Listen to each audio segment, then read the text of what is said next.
ginagawa mo dito? Baka makita ka ng daddy ko. Sabi ko naman sa'yo, hindi magandang idea to, di ba?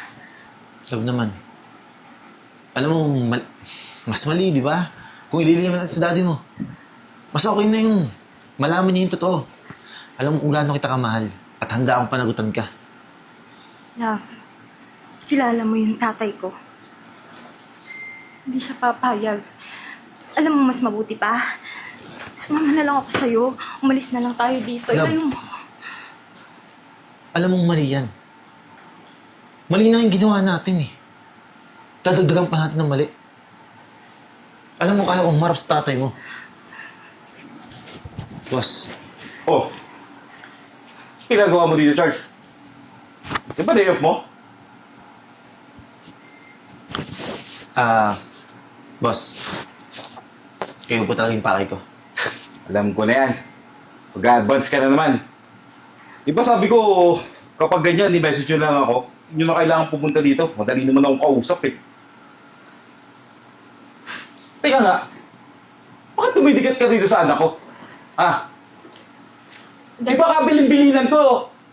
Ayaw na ayaw ko kahit sino sa inyo mga empleyado ko na dumikit dito sa anak ko, kausapin to. Dad, let me explain. Hindi ko kinakausap ko, Virgo.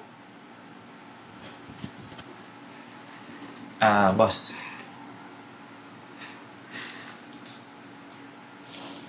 Sorry, boss. Gusto ko nang sabihin sa'yo yung totoo. May relasyon kami na anak mo. Ano? Boss, wala namang masamang intensyon eh. Sobrang mahal ko yung anak mo. Kaya nga nabunga yung pagmamahalan namin eh. Daddy, I'm sorry. Buntis po ako. Tarantado ka! Gago ka? Ha? Sa tingin mo ba hindi ko alam yung intention mo dito sa anak ko? Ha? Tama na! Ang tama na!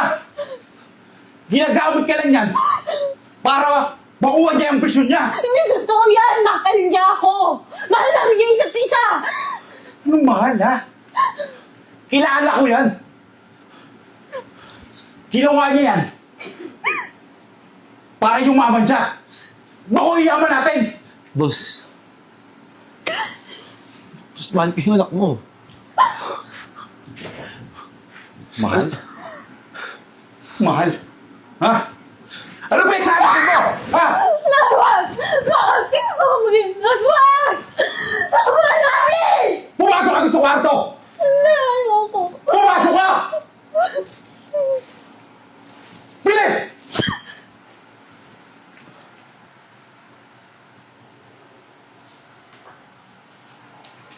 Boss. Alam ko mahirap ako. Pero mahal ko yung anak mo. Lalo sa magkakaanak kami. Kaya kong buhayin yung anak mo. Boss, kilala mo ako, di ba? Alam mo yung pagkatao ko. Ni minsan di ako sila dyan sa pera nyo.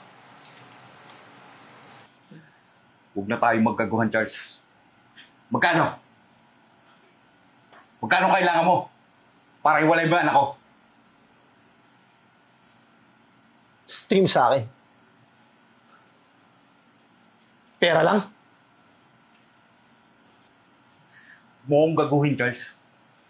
Di ko mararating yung posisyon na to kung maniniwala lang ako sa katulad mo. Alam ko ang takbo ng utak mo. Subukan muli lumapit sa anak ko. Titiyakin ko na mawawala ka dito sa mundo. At ito ang tatak mo sa utak mo. Ang basurang katulad mo. Hindi na babagay sa pamilya namin. Alis! Taas ang respeto ko sa'yo. Pero tandaan mo, kukunin ko yung anak mo. Alis na! Sinasabi!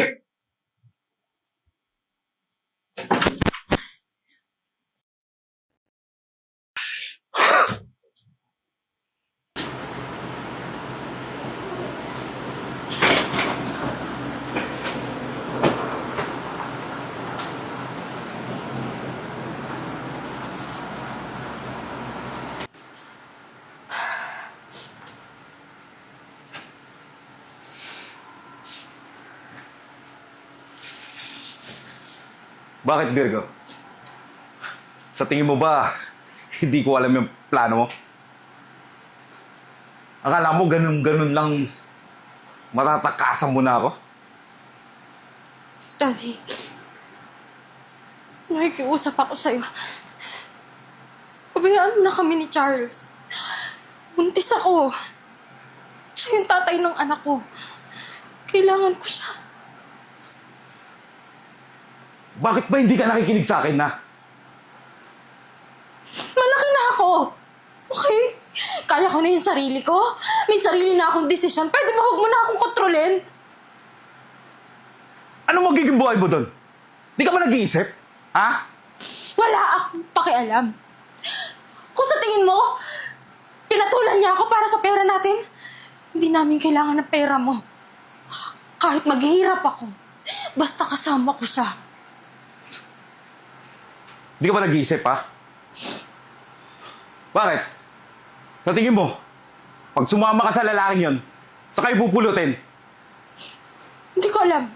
Pero wala akong pakialam. Pati mahal ko si Charles. Pwede ba?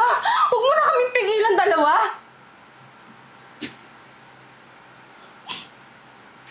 tingin mo papayag ako ng ganun-ganun na lang? Kung magalala, hindi naman masasayang yung pag-iimpake mo, eh. Jeboy! Ano yan? Ano mo sabihin? Ha? Boss. Nakanda ka pa sa labas?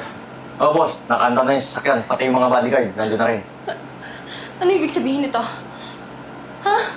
Ano hindi masasayang yung pag-impake ko? Doon ka muna sa tita mo. Sa Amerika. Dad, ayoko. Dad, nagmamakaawa ako sa'yo. Huwag mo akong ilayo kay Charles. Dad, paano yung magiging anak namin? Hindi ko kaya mag-isa. Ayoko doon. Ayoko Jeboy, na. Hindi. Ma'am. Tara na po. Alis na Hindi po ako tayo. nasabi sa'yo. Dad, parang awa mo na. Huwag mong gawin sa akin Ma'am, to. bisa mo na, Jeboy. Ayoko na eh. Awa naman sa akin, oh. Jeboy! Tara na po, ma'am. Tayo na po kayo. Alis na po tayo. Sige, sir. Mauna na po kami.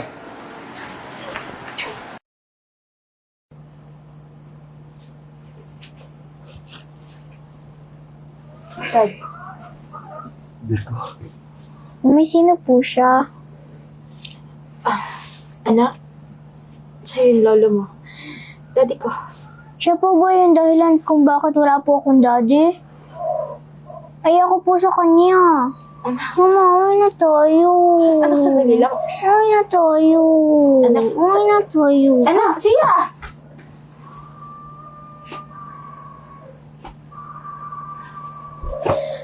Ano, Dad? Yung ba yung gusto mo? Lumayo sa'yo yung loob ng apo mo. Dahil nilayo mo siya sa'yo. Nilayo mo siya sa tatay niya. Sana masaya ka. Kukunti na lang yung oras na natitira sa'yo. Paano ka makakabawi sa akin? Paano ka makakabawi sa apo mo?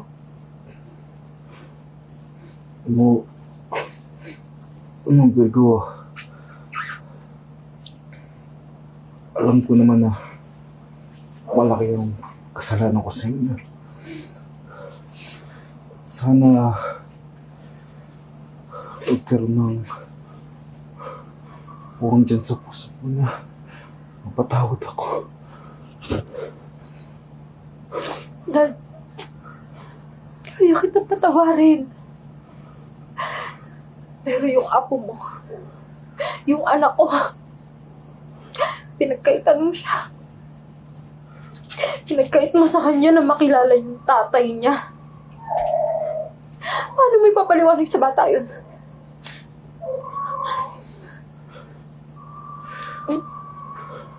Virgo, alam kong hindi ako magtatagal. Ginawa ko lang naman yung sa tingin ko na tama. Lahat naman ng Pinaghirapan ko para sa iyo eh. Sana lahat ng natitirang ari-arian ko eh, tanggapin mo. Kasi lahat ng yun para sa'yo. Hindi. Para sa inyo. Hindi. Hindi ko kayang tanggapin yung pera mo. Malas yan. Sinira ng yaman mo ang buhay ko at ang buhay ng anak ko. Nagdusa yung anak ko. Halos araw-araw tinatanong niya ako kung nasan yung tatay niya. Virgo. Gusto ko eh. Mapabawi sa inyo. Sana nga. Sana nga umaba pa yung buhay ko. Hindi ka pwedeng mawala. Bumawi ka. Bumawi ka sa kasalanan mo sa akin at sa apo mo. Virgo, kung sakali mo na mawala ako at hindi mo tanggapin lahat ng yaman ko, sana humanap ko ng isang tao na mapagkakatiwala mo para pamahalaan lahat ng yun. Lalong-lalo na yung company ko. Pinaghirapan ko para sa iyo.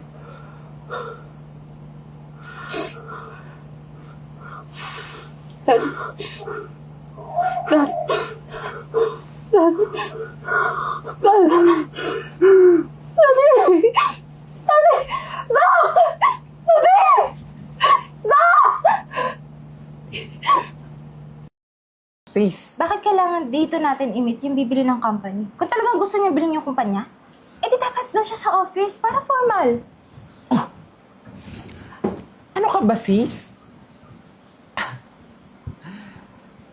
Alam mo, dito niya gusto makipagkita.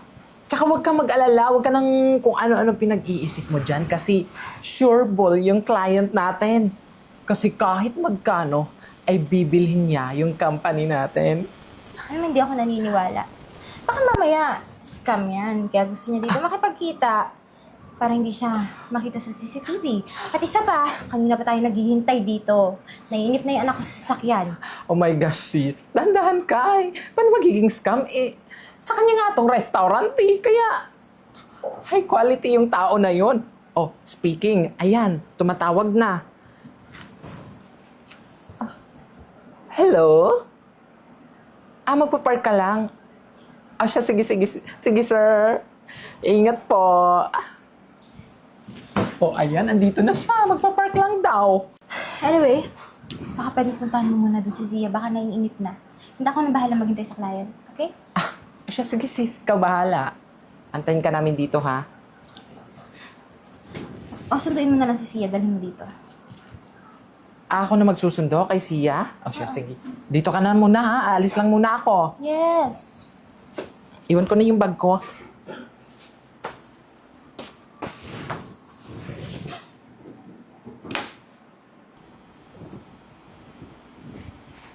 Sorry, I'm late. Nice to meet you again.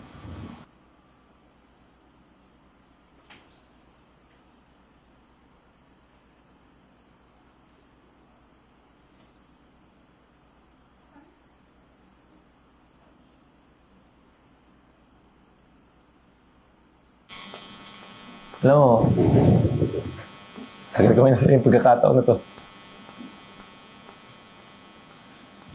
Ito yung gusto ng daddy mo, di ba? Yung kalabel niya. Tagal ng panahon. Tagal ng panahon na inantay kita.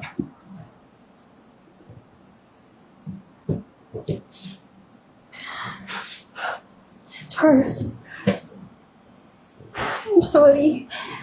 Wala akong nagawa. Inanap kita. Kaso, mahigpit si Daddy. Wala din akong magawa eh. Alam ko yun.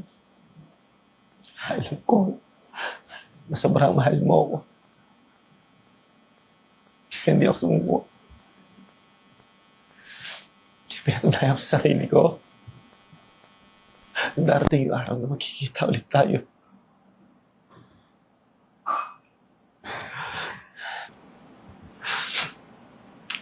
Alam mo, wala ka namang kasalanan eh. Naiintindihan ko yung daddy mo. Ayaw niya lang na mapasama ka. Pero alam mo, tagal kong inantay yung araw na to. Kasi walang araw na hindi ko kayo inisip. Sa totoo niyan, pumunta ko lang Amerika. Hinanap ko kayo ng anak. Kaya lang, wala eh. Masyadong mahilap sa atin yung panahon. Sandali lang. Asan yung anak ko?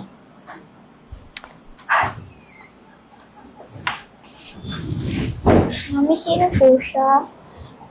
Anak, siya yung Daddy mo. Talaga po. Daddy, ang tagal ko ko tayo hinanap.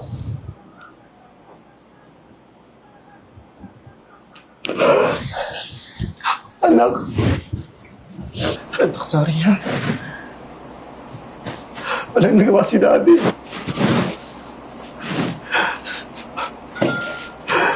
Pero kung isipin na hindi kita mahal, sobrang mahal ko kayo ng mami mo.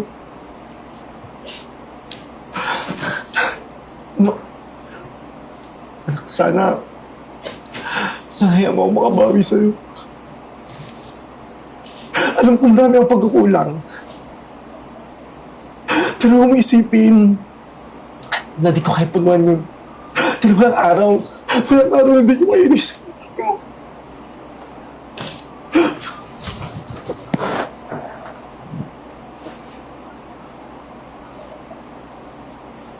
Freeze! Sa araw na ito ay nasaksihan natin ang kwento ng dalawang pusong nagmamahalan.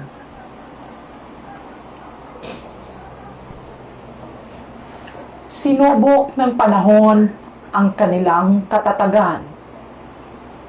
Pero sa kabila ng lahat ng unos at anumang pagsubok na dumating sa kanilang buhay,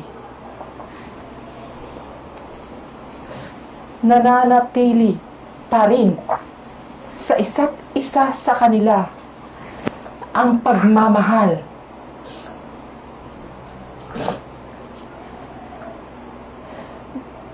Gaano man kasakit ang mga pinagdaanan ng dalawang taong ito, patuloy pa rin sila sa kanilang kanya-kanyang buhay na umaasa na balang araw ay matagpuan nila ang tunay at wagas na pagmamahala. Marami sa atin ang nakakaranas ng ganitong pangyayari sa buhay. Naway, nabigyan ninyo ng hustisya ang isa't isa na magkaroon ng panibago at magkapagsimula ulit ng panibagong buhay. Kapiling ang isa at buong masaya. Kasi, binabalawak ko lang. Tangina, Marcos. Okay na. Salamat po sa panunood dito sa amin. Galing din naman. Naway, At ito ang kwento ni Charles at Virgo. Kasama ang kanilang unika iha na si Sia. Naway, nabigyan ninyo. Tawa na, babad na ako eh.